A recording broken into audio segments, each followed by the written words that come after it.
Baik, Assalamualaikum warahmatullahi wabarakatuh. Selamat pagi Dewan Juri yang terhormat. Kita dari tim Rice and Brew dengan proyek kita yaitu adalah Rice and Brew itu sendiri yang mana dimaksud dari biji kopi mentah menuju kopi yang berkualitas. Sudah harapan bangkitkan perubahan. Apakah ini maksud dengan semua itu? Simak selengkapnya.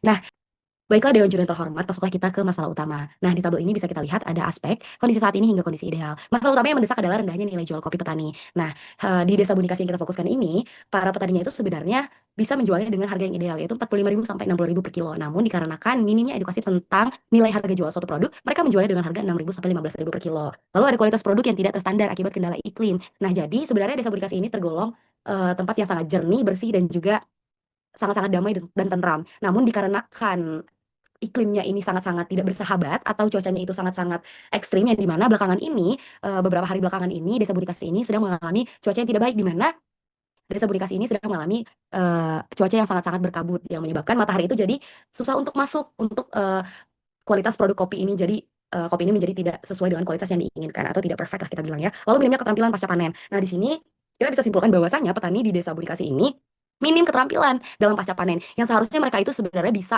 eh, terampil dalam pasca panen ini jadi tidak karena tidak ada yang mengajarkan mereka bagaimana yang seharusnya mereka lakukan nanti di sana harusnya untuk mendapatkan seperti kualitas dan harga yang seharusnya juga. Lalu di sini ada kita simpulkan bahwasanya para petani di Desa Budikasi ini kesulitan dalam mencari mitra. Maka dari itu kita ingin membantu mereka dalam mewujudkan segala aspek ini. Lalu masuklah kita ke urgensi masalah didukung oleh potensi peningkatan nilai ekonomi yang signifikan. Yang pertama, peningkatan nilai transformasi ke green bean berkualitas berpotensi meningkatkan nilai jual 200 sampai 500%. Lalu target dampak, program ini secara langsung menargetkan 75 kartu keluarga petani yang dimana 75% populasi desa dengan indikator keberhasilan peningkatan pendapatan minimal 200%. Sampai saat ini kami hanya bisa menjual kopi mentah seharga 6.000 per kilo. Padahal kalau misalnya para petani lebih paham harganya bisa 60.000 per kilo. Saya nggak tahu ya gimana cara melawan kabut pengalengan, dan saya nggak tahu cara membuat kualitasnya terjamin. Saya terjebak menjual murah karena keterbatasan pengetahuan dan juga teknologi. Ujar RT dari Desa Budikasi. Nah, di sini kita sudah membuat gambaran ringannya ya, Dewan Juri yang terhormat, transformasi nilai kopi Budikasi dari mentah ke premium. Yang dari masalah ketergantungan dan nilai jual kopi yang rendah dengan rantai distribusi seperti ini, dengan penjualan 10.000 per kilo, yang dimana dijual dengan buah cari kopinya langsung, dengan solusi kita yang selanjutnya yang sangat-sangat berguna bagi mereka, yaitu adalah kemandirian dan kualitas premium dengan harga jual 50.000 per kilonya, dan dengan dijualnya langsung dengan green beans-nya itu. Lalu di sini menyebabkan peningkatan pendapatan dari 200 sampai 500%. Lanjut kita masuk ke validasi masalah. Nah, di sini bisa kita lihat ya di grafik pertama yaitu adalah validasi masalah utama petani kopi Desa Budikasi. Dari seluruh validasi masalah yang telah kita lihat di sini persenannya yang paling tinggi adalah harga jual rendah dari cherry ini atau dari kopi ini. Yang dimana bisa kita simpulkan bahwasanya harga jual adalah fondasi utama mereka dalam mewujudkan SDGs yang kita fokuskan yaitu adalah perekonomian. Karena jikalau ekonomi sudah baik bisa menjalar kemana saja. Bisa dari pendidikan, kesehatan, hingga pembangunan dan lain sebagainya. Lalu di sini kita bisa lihat hasil observasi kualitas pengeringan kopi, di mana jemur tradisional musim kabut, greenhouse terkontrol. Jadi maksud dari tabel ini adalah jemur tradisional. Nah, di Desa Bunikasi ini mereka tuh menggunakan yang namanya sun drying atau jemur tradisional, di mana yang udah namanya sun drying, yang udah pasti membutuhkan matahari. Peran matahari sangat besar dalam membuat kualitas kopi ini menjadi baik. Namun dikarenakan musim berkabut yang sangat berkepanjangan di Desa Bunikasi ini sendiri yang menyebabkan yang seharusnya kadar ideal air yang di dalam cherry kopi itu yang harusnya itu 10 sampai 12% karena banyak kabut, matahari terhambat menyebabkan kadar air di dalam cherry kopi itu menjadi 15,5%, yang dimana itu tidak ideal dan jauh dari kata perfect. Ada di grafik yang selanjutnya itu adalah grafik ketiga. Pentingnya masalah ini dapat diukur dari dampak ekonomi yang ditimbulkan. Nah, seperti yang Dewan Juri yang terhormat bisa lihat sendiri, jika masalah ini tidak diselesaikan melalui program Rice and Brew, harusnya potensi ini meningkatkan pendapatan per kartu keluarga mencapai 6,3 juta per tahun dari 1.575 juta menjadi 7.875 juta. Solusi utama. Nah, inovasi Grand Bean Tech, solusi komprehensif untuk kopi Ibu dikasih. Program Rice and Brew hadir dalam solusi utama berupa inovasi Grand Bean Tech yang dirancang untuk mengatasi akar permasalahan rendahnya nilai jual komoditas kopi di Desa Bunikasi. Inti dari solusi ini adalah melakukan transformasi menyeluruh pada rantai nilai dari status petani sebagai penjual cherry kopi, buah kopi segar, menjadi produsen green bean berkualitas tinggi. Solusi ini ditargetkan kepada 75 kepala keluarga petani kopi yang mewakili 75% populasi desa. Solusi selanjutnya akan dijelaskan oleh rekan saya yang lainnya. Oke, kedengeran nggak ya? Oke, baik. Next, slide kelima. Kenapa solusi ini tepat atau kenapa solusi yang kita tawarin beneran make sense dan cocok buat kondisi di desa? Pertama, bisa dilihat sendiri ya di tabel kayak masalah, solusi, dan dampaknya. Pertama, kita nyamain masalah yang petani hadapi sama solusi yang kita kasih. Misalnya, selama ini petani cuma bisa jual cherry coffee-nya dengan harga yang murah banget. Nah, dengan unit pengolahan terpusat, kita bantu mereka naikin value jadi green bean. Otomatis harga jual bisa naik 200 sampai 500%. Lalu, masalah cuaca berkabut yang bikin pengeringan gagal juga kita jawab pakai teknologi greenhouse. Jadi prosesnya lebih higienis, stabil, dan hasil akhirnya menghasilkan kualitas yang premium. Kita juga bangun fasilitas pengolahan lengkap yang dikelola oleh BUMDes atau kelompok tani. Jadi prosesnya lebih rapi, terstandarisasi, dan efisien. Secara singkat, solusi ini tuh tepat karena benar-benar ngejawab problem di lapangan dan langsung ngeboost nilai jual, kualitas produk, sampai akses pasar mereka. Next, itu ke dampak sosial.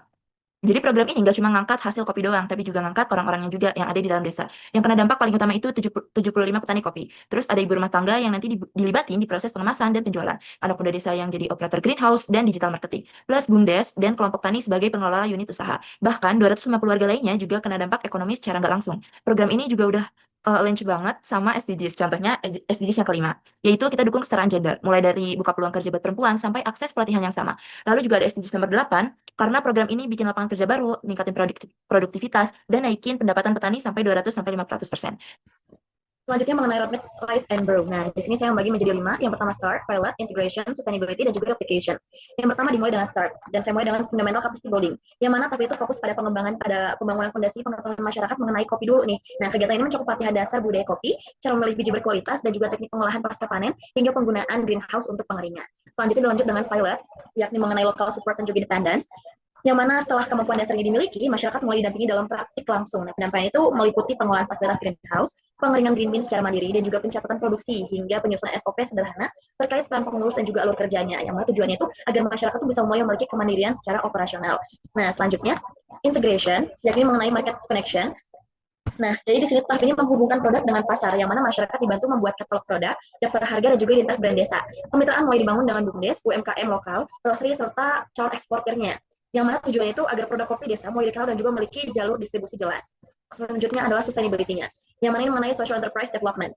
Dan pada tahap ini itu model bisnis ini mulai diperkuat dan pemuda desa itu didorong untuk membentuk unit usaha sosial yang mengelola fasilitas bersama, yang mana sistem ini iuran atau biaya pemakaian alat diterapkan agar operasional itu bisa terus berkelanjutan. Selain itu ditargetkan minimal 50% pemasaran dapat dilakukan secara mandiri, baik itu bisa melakukan melalui online marketplace, reseller, ataupun kemitraan yang tetap. Dan selanjutnya adalah replication. Ini mengenai expansion dan juga scale up. Yang mana jika modal usaha sudah stabil, program diperluas ke desa atau kelompok tani lainnya di sekitar wilayah, agar mencakup berbagai praktik baik, membangun jejaring baru dan juga mengembangkan kerjasama yang lebih luas dengan roastery-roastery besar, lembaga pemerintah ataupun komunitas kopi nasional. Nah, kemudian rencana implementasinya itu jika proposal disetujui, ada jangka pendek juga jangka menengahnya. Nah, jangka pendek ini dari 0 sampai 3 bulan, yang mana fokus itu pada pengembangan fondasi dan juga operasional awal. Yang mana kegiatan dan juga target implementasi itu outcome-nya itu jangka pendeknya intinya itu masyarakat itu siap menjalankan produksi skala kecil dengan sistem kerja yang sudah terorganisir gitu. Nah, kemudian selanjutnya itu jika jangka menengah sekitar 3 sampai 12 bulan, yakni fokus pada produksi yang stabil, pemasaran aktif dan juga awal pembentukan model bisnis. Yang mana ini tuh targetnya sudah lebih besar dan ini tuh minimal 300 sampai 500 kg green bean itu diproduksi dalam periode sekitar 6 bulan. Nah, outcome jangka menengahnya ini, produk kopi itu desa memiliki pasar, pendapatan mulai stabil dan juga sistem usaha dapat berdiri tanpa ketergantungan penuh pada pendampingan seperti itu. Boleh next slide. Oke, baik. Selanjutnya mengenai pembagian tim. Nah, jadi tim kita itu dibagi menjadi 3, yakni hacker, hustler, dan juga hipster. Nah, jadi yang pertama itu ada Aisyah dan saya. Jadi yang sebelumnya tadi yang di posisi kedua, nah dia berperan sebagai eksekutor atau hacker. Jadi Aisyah ini kuat dalam teknis dan juga eksekusi, yang mana pengalaman itu di tim kreatif, PD dan juga berbagi proyek kampus membuatnya terbiasa menyelesaikan tugas cepat, rapi, dan juga berbasis riset. Nah, itu dominan di bidang produksi konten, analisis, dan juga eksekusi teknis. Oleh karena itu, ia menjadi hacker dan juga atau eksekutor. Selanjutnya saya sendiri Agidina Marifa dan di sini saya berperan sebagai project leader atau hustler. Yang mana di sini saya memimpin project karena apa? Karena di sini saya tidak terbelakangi dan saya diberikan kepercayaan oleh teman-teman saya sebagai project leader. Yang baik, selanjutnya di sini ada Suci Anissa.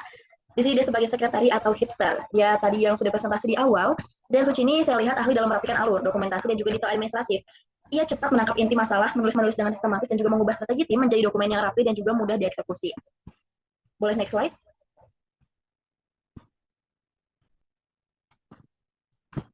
Oke, baik. Ini adalah akhir dari slide kami. Jadi yang kami ambil dari sini adalah perjalanan kami di desa Bunikasi ini menunjukkan satu hal, yang mana potensi kopi lokal itu tidak hanya bisa diangkat, tetapi juga bisa ditangkapkan menjadi kekuatan ekonomi baru. Nah, melalui greenhouse ini bukan sekedar fasilitas saja, melainkan langkah awal menuju standar kualitas yang lebih tinggi, kemudian produksi yang lebih stabil, dan juga kesejahteraan yang lebih mandiri. Melalui proposal dan juga video perjalanan kami, ini bisa silakan ditelusuri lebih dalam bagaimana membangun solusi yang nyata, terukur, dan siap dijalankan. Ini bisa dilihat lebih lanjut melalui barcode yang sudah kami siapkan. Yang di sebelah kiri ada link YouTube dan juga sebelah kanan ada link proposal, itu bisa dilihat kembali. Mungkin dari kelompok kami cukup sekian. Terima kasih banyak atas perhatiannya. Wassalamualaikum warahmatullahi wabarakatuh.